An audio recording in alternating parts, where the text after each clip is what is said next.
What's up, y'all? Welcome back to the channel. I'm Frank, and this is Morals Over Money. I wanted to talk about something, right? I touched on it on the live yesterday when I was in Kensington, but a family member messaged me, right? And a matter of fact, before the family member messaged me, me and that family member have a mutual friend in common, and they told me about the situation. All right, so another one of the channels in Kensington reported that somebody was dead. All right, reported that this woman, she's in her addiction. She's out there in Kensington. They put up a post and a video saying, yo, she's dead. The woman's not dead. Her family got the news, seen the post, seen the video. They called around to all the precincts, the hospitals, the morgues, was searching for their daughter's body, right? First of all, imagine how that feels. Imagine you have a family member, right? You have your child that is in Kensington, right? They're running around in their addiction. And you've been thinking for the past couple years since they started running around, man, I'm going to get this call telling me that my daughter or my son or my husband is dead. I know it's just a matter of time before I get this call, right? And then you don't get a call, but you see a post that says that your daughter's dead. Imagine what you go through emotionally, right? You know, they say, like, denial is one of the first steps of grief and dealing with loss, right? So I'm pretty sure you're already in denial, right? And then you see the post and you're like, man, but I didn't hear nothing, so maybe it's not true, right? Then you start calling, you call the morgue, right? Then you call the hospital, then you call another hospital, and you call another hospital, right? And then you call another hospital, and then you call funeral home, and then you call the precinct, and the precinct tells you, all right, give me a description, right? And you run it down. You say, you know, she's mid-30s, white woman, 5'5", you know, skinny, blonde hair. And as they're talking to you, they tell you, well, we got somebody that sort of fits that description. Is there any tattoos? Do you know what she was wearing? Does she have an ID? You know, is there any distinguishing marks? And you guys exchange the information, right? And they say, hold on, we're going to have somebody get back to you. Now your heart's beating. You're like, damn, they found my daughter. You never hear back from them. So you keep on making calls. Now you say, man, I can't sit at home, right? My anxiety is through the roof. I'm depressed. I'm angry. I don't know what's going on. I'm a mix of emotions. I need to find out if my daughter's dead. Imagine that. Put yourself in those shoes. Imagine that. And you say, man, I'm going to hop in my car and I'm going to go looking for her, right? And everybody's calling you now because they seen that post too. So everybody's calling you. You got your sister calling you. You got your co-worker calling you. You got your cousin calling you. You got your brother calling you. You got her boyfriend calling you. Yo, they say she's dead. She's dead. You know, you don't know how to field the calls.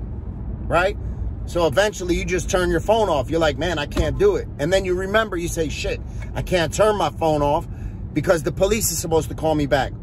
Or what if she calls me? Or what if the cemetery, you know, what if the funeral parlor calls me? Or the morgue, what if somebody calls me, right?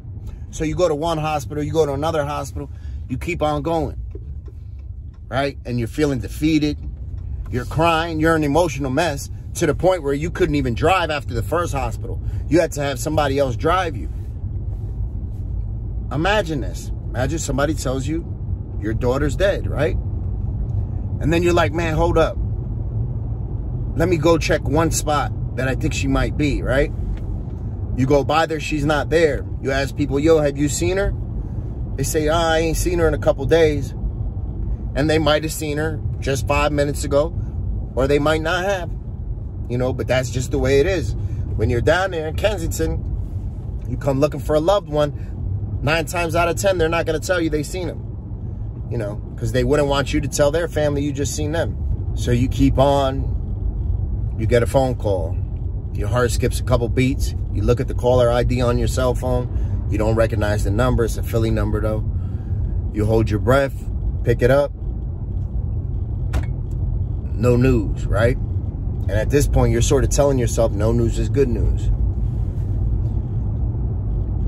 You go back home. You realize, man, I went to all the hospitals I could. I went to the police stations. You know, I went to a funeral home. I did everything I could do. I'm driving myself crazy. I just need to go home and take a break and wait at home, and I'll find something out. I have faith of that, right? And you go check the post and the video again. You see, man, yeah, they said she's gone. All right. And then you get a call.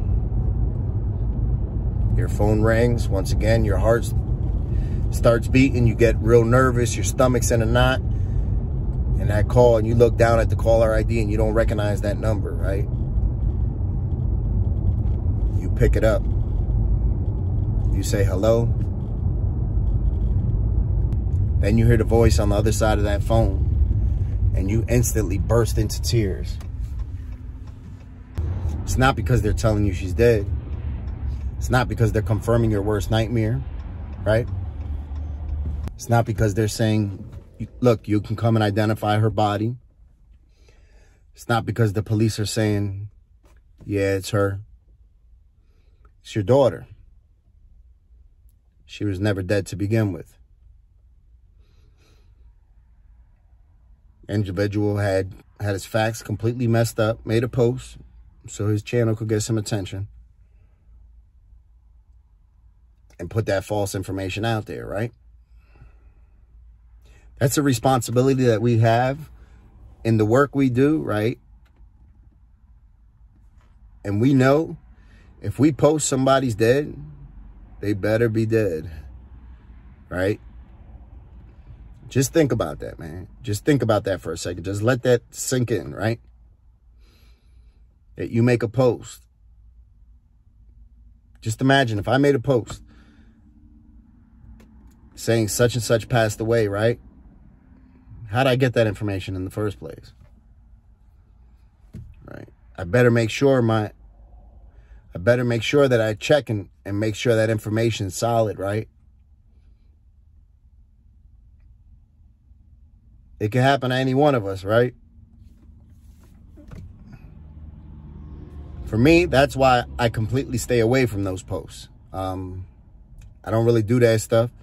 Posting such and such died, and, you know, I'm not doing that. What if their family doesn't know? And somebody just walks up to them and is like, yo, oh, I'm sorry for your loss. That person had no idea that their daughter's dead, right? What if something like that? But even furthermore is when you approach them and you tell them, look, that post you made was completely wrong. That video you made was 100% wrong, right? And they sort of apologize, right? But in the comments, people are talking bad about you. They're liking the comments. They're co-signing the comments. Think about that. Think about how that makes you feel, right? You've already become a victim. They've already victimized you one time, and they're doing it again. When you check the comments and somebody is talking bad about you in the comments, and they're just liking the comments and saying, yeah, I know, right? You know, and that's what happens when we have people that don't really understand addiction speaking on addiction, right? It's what we have. People that don't really understand addiction, don't know nothing about addiction, speaking on addiction. They're going to do stuff that, you know, you really shouldn't do. So I'm sorry you had to deal with that. I'm so sorry you had to deal with that. I'm so sorry for the pain it caused. I could only imagine what that would do. You know, I've been there with my sister, unfortunately, and I know what that feels like. It don't feel good. And I'm sorry that that individual ruined a good apology with a horrible excuse, right? I'm sorry that you went down and seen those posts and seen him talking about you. I'll apologize for him if he ain't going to do it. So I'm sorry. I'm sorry you had to go through that, man.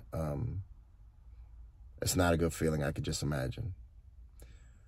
Keep your head up. And remember, y'all, those of us that have any type of platform, our word means a little bit more than maybe some other people that maybe don't have a platform. You know what I'm saying? So our word goes a little bit further. Our voices are a little bit louder. So with that platform comes a lot of responsibility.